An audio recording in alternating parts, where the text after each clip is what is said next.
Alright, we're back. This time we're gonna unbox and take a good look at this Honeywell LED light. It claims that it's 5,000 lumen, which is the equivalent to 500 watts. They say it's the 5000K, which if you look over on the side here, you can see that the center is like just normal white, and then we're just barely into the daylight color. And then here it says it lasts 45 years, but then you got your little stars there. So you come over here and you can see that 45 years is based on 50,000 hours of the LED life, an average of 3 hours of daily use. And then you come up here and it's $6.38 per year, and that's based on the 11 cents per kilowatt hour for the 3 hours average daily use. And then over here you can see the rest of this chart. It says the output is 5,000 lumens, the watts is 53, lumens per watt 94, color accuracy is 80. Down here you have a warning that says you can be exposed to lead with this, so that's interesting. But of course, in California, that'll cause cancer. Up here you can see it states that no wiring is required, and it comes with the extension for like can lights, or if you have like it up in a beam or something. Alright, so let's open this up and see what we have inside.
Alright, now that we have it opened up, we have the user guide. Up top here you can see it's like suitable for damp locations, don't use a dimmer, don't enclose it. You got to be careful because it's heavy, because these wings that the LEDs are on are metal, so it's heavier than a normal light, so you got to be careful it doesn't tip over, yada yada. You come over here. Pretty much the only new information is that the garage light is 9.65 inches in diameter. And here you just see that the different things that it can do, and that's the adapter for it. And then you come over here and you got the 5-year warranty. Protects against defective materials and workmanship, which is funny because you come down here and it says warranty does not apply to the finish, or if there's any damage to the plastic or plastic shades, which, I mean, is all of it. I did watch a video. A guy had all of these outside tabs all the way around were broken. The only thing that was still good was this center one. Just something to look for. Alright, so then we have this extension. This extension will closed. Drop it down to, what do we got? about 6.5 or 5.5. And then we'll open it up and we'll take it down to 7 and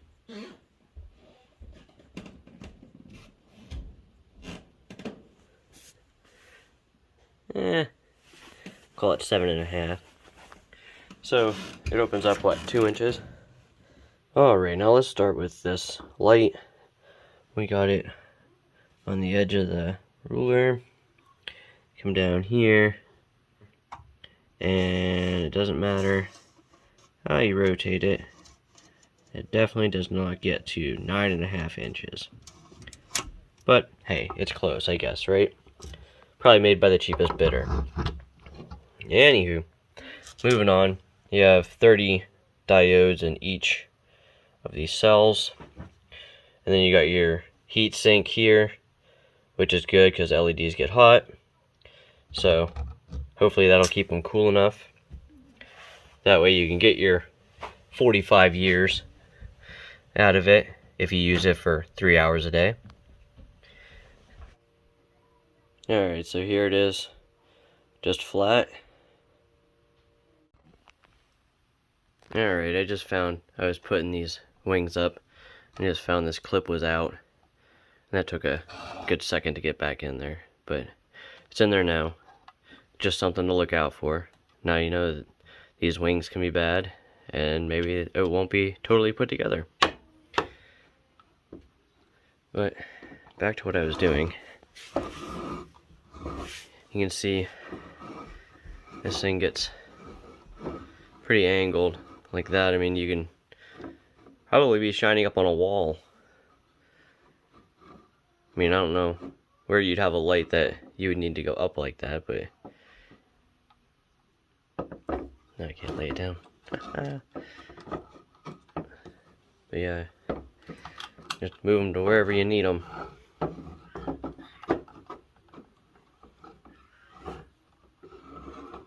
Alright, let's get this in an outlet and see how it looks.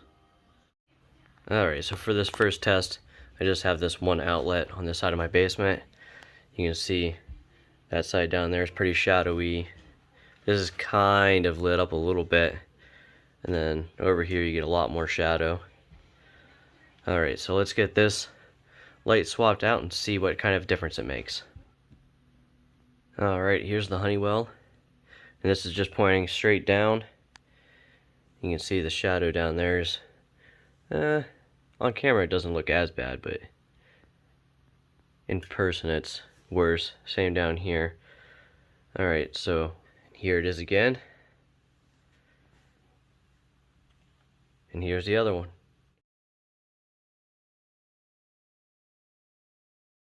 Alright, now let's get this adjusted and see what kind of difference we can make. Alright, and here it is all adjusted. You can see this is the one, the side with the bad shadows on it, and a lot of it's gone, so major improvement. Alright, now to replace the light that I bought it for, we're replacing this one. We'll take a look around, say hi horsey. Alright, now let's see how much brighter we can make it. Alright, so you can see I have it in, and you can see the horse a little bit better. See over in that corner a little bit better, but you can definitely see into this stall much better. But I think it's definitely, we're definitely gonna have to replace that one, because that just made so much of a difference that I think having two in here would be amazing. Alright, I have one more test I want to do with this light. I'm going to do it some morning when it's really cold.